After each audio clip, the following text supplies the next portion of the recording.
राज्य के संथाल परगना में बड़े पैमाने पर बांग्लादेशी घुसपैठ का मुद्दा अब धीरे धीरे गर्माता ही जा रहा है और इस मामले पर साहिबगंज के राजमहल विधानसभा से बीजेपी विधायक अनंत ओझा ने यह कहा है कि साहिबगंज पाकुड़ जिला सहित संथाल में बांग्लादेशी घुसपैठियों के कारण जो जनसंख्या बदली है और आंतरिक सुरक्षा में भी संकट आया है।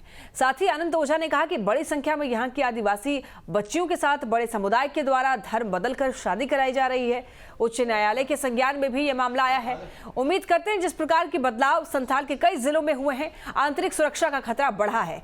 जनसंख्या का जो भी असंतुलन बना है, इससे यहाँ के लोगों को निजात मिलेगा। तो आपको बता दें कि जिस तरीके से बांग्लादेशी घुसपैठिए हैं वो झारखंड की सीमा से अंदर प्रवेश करते जा रहे हैं और ये जो मुद्दा है काफी ज्यादा गर्माता जा रहा है। वहीं आपको बता दें कि इस मामले पर हाईकोर्ट ने केंद्र सरकार से भी सवाल खड़े किए हैं कि आखिर इलाके में झारखंड के बॉर्डर में कैसे प्रवेश कर रहे हैं बांग्लादेशी।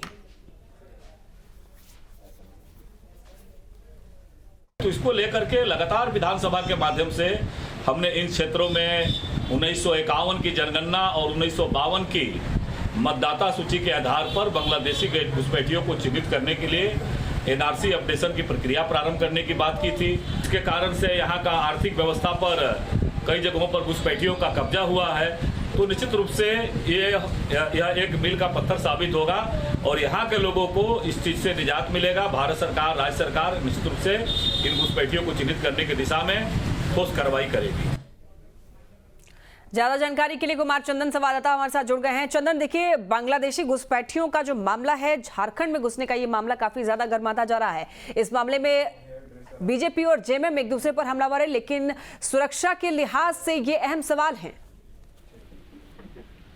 देखिए, बिल्कुल जिस तरह से यह मामला सामने आया है, राजनीति भी इस पे हो रही है और राजनीतिक आरोप प्रत्यारोप भी सुनाई दे रहा है। बीजेपी संथाल परगना के बॉर्डर इलाके में जिस तरह से बांग्लादेशी घुसपैठ की बात सामने आ रही है, उसको आंतरिक सुरक्षा के लिए खतरा बताया है, जबकि जेएमएम इस समस्या के लिए सीधे सीधे केंद्र सरकार को जिम्मेदार मानती है, केंद्र सरकार को दोषी ठहराती है।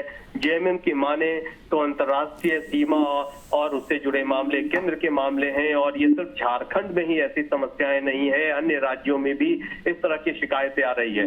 वहीं दूसरी तरफ बीजेपी का ये साफ तौर पे आरोप है और बीजेपी का कहना है कि पिछले 3.5 साल में ऐसे लोगों को मोहर लगा है, यानी कि जो वैध प्रमाण पत्र होते हैं वो ऐसे लोगों को दिए गए हैं। तो इस तरह से आरोप और प्रत्यारोप सुनाई दे रहा है।